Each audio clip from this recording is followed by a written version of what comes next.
you a question. In relation to the standard form contracts for the provision of private security at the hotels, there's a standard requirement in all the contracts, and they commenced from, as you know, the night you stood everything up on the 29th of March.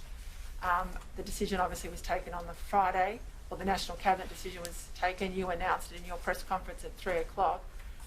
But in the standard form contracts, there is a requirement that everyone who is working in private security in these COVID hotels must have already completed the Australian Federal Government's COVID-19 online control course.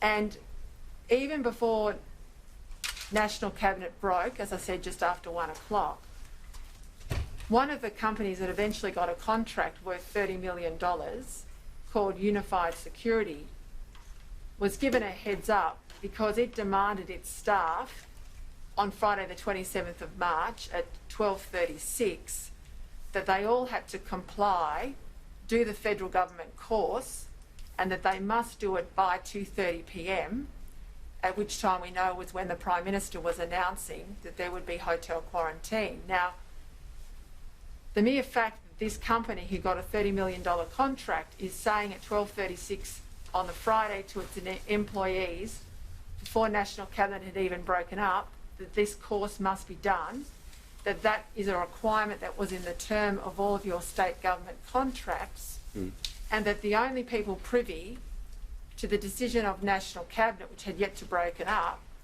was Mr Eccles, who left the room and spoke to your Chief of Staff and spoke to Simon Femister. I'm asking you again, surely your Chief of Staff, who has not given evidence and has not given a statement to the inquiry, you say you set the inquiry up for transparency to get to the bottom of this. Yeah. This would seem at odds with transparency. Should your Chief of Staff provide evidence to the inquiry? Who the inquiry seeks evidence from and the nature of any requests they make is entirely a matter for them. Entirely a matter for them. And I understand that whether it be Unified Security or other security providers have made submissions, they've cross-examined witnesses, they have asked many, many questions and put their view, as they see things. Now, Mr David Milwood did give testimony, Premier. No, he didn't give any testimony. I didn't name that individual. I've named any individual. I was cross-examined by their barrister, so I don't think it's a point of contention that they are part of the inquiry. I really don't think that. No, I'm not saying you could argue I'm that. reading from his exhibit, but what I'm saying was you were not questioned over this discrepancy, because I don't think people picked up that Mr Eccles left at 12 o'clock. Indeed, what I was questioned on is a matter for the board and council assisting and any other parties that were part of that process. The inquiry has got a job to do. Who they call, what they look at, is entirely a matter for them. And I think it is perhaps unfair to somehow run a commentary on anyone who's not appeared at this inquiry as somehow having done the wrong thing. The inquiry determines who turns up and what they're asked, and then draws conclusions from that. And let me be very clear with you and everyone, I have no involvement whatsoever in who gets called. None at all. Nor do I have any involvement in what they're asked.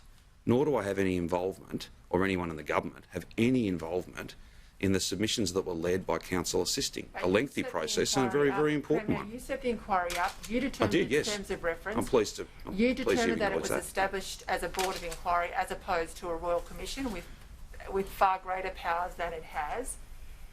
Before the National Cabinet broke up at 1 o'clock, your now former departmental head left the room and communicated the decision in depth to your Chief of Staff, so says his evidence, and spoke to Simon Femister, so says his evidence. Simon Femister then went off and started to look at a whole range of detailed arrangements in relation to private security and quarantine hotels. That is no creeping assumption to me or to anyone else who can put together a timeline.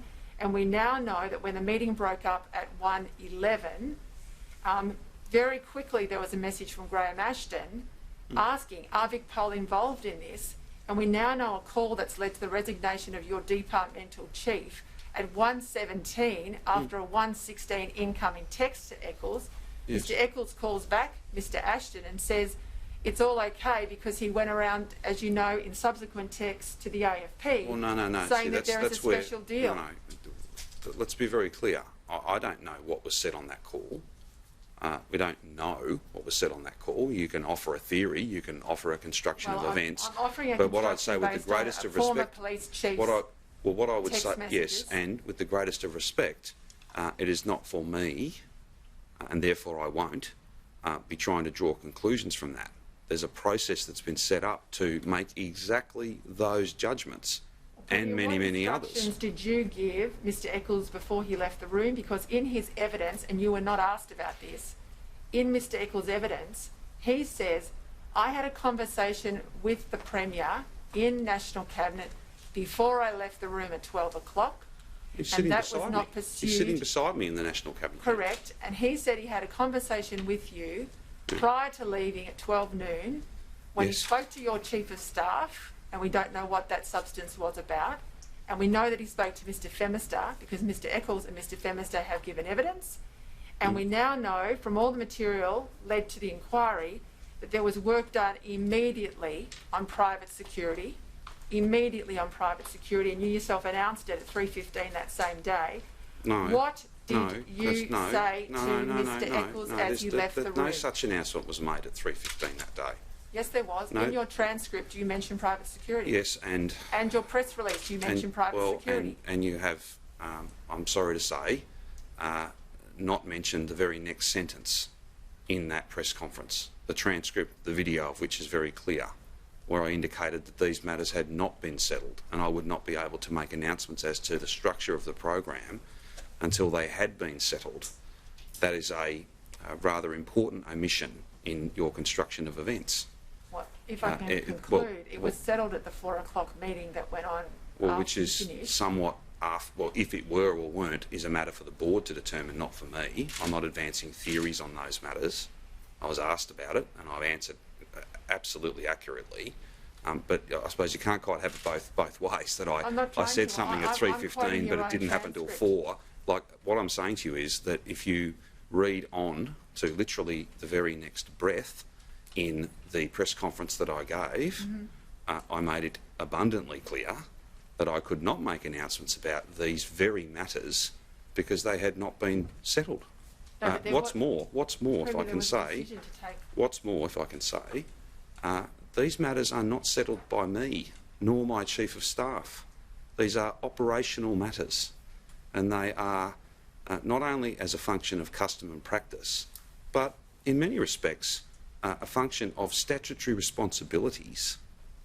The Chief Commissioner cannot be directed on any matter by me.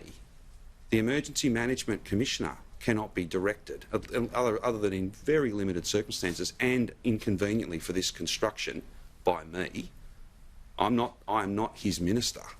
So in any event, the board will look at all of these matters, all of them, and indeed more. The board didn't ask you what conversation you had with Mr Eccles prior to him leaving the National Cabinet meeting. Well, I can assure you I did not advise him or discuss with him doing things that would be of a deeply operational nature. Did you have a conversation with Mr Eccles? No such conversation ever occurred, nor has any evidence been led to suggest that. Premier, did you have a conversation with Mr Eccles at any point at which you left the room at 12 noon in relation to security regarding hotels? No. No conversation at all? No. No. Well, otherwise, how could I answer the question about... I was asked a very direct question. Do I know who made that decision? Under oath, I answered that question, no. So, of course, the answer to your question is similarly, no. And I would make the point, I've made one submission to the inquiry, just one. Just one. I've not needed to correct or add to any of the evidence I gave because I have been, as I am in all matters, accurate. That is the truth of this, and we'll await the findings. I also note that in submissions made by counsel assisting, there was no reflection on anything that I had said.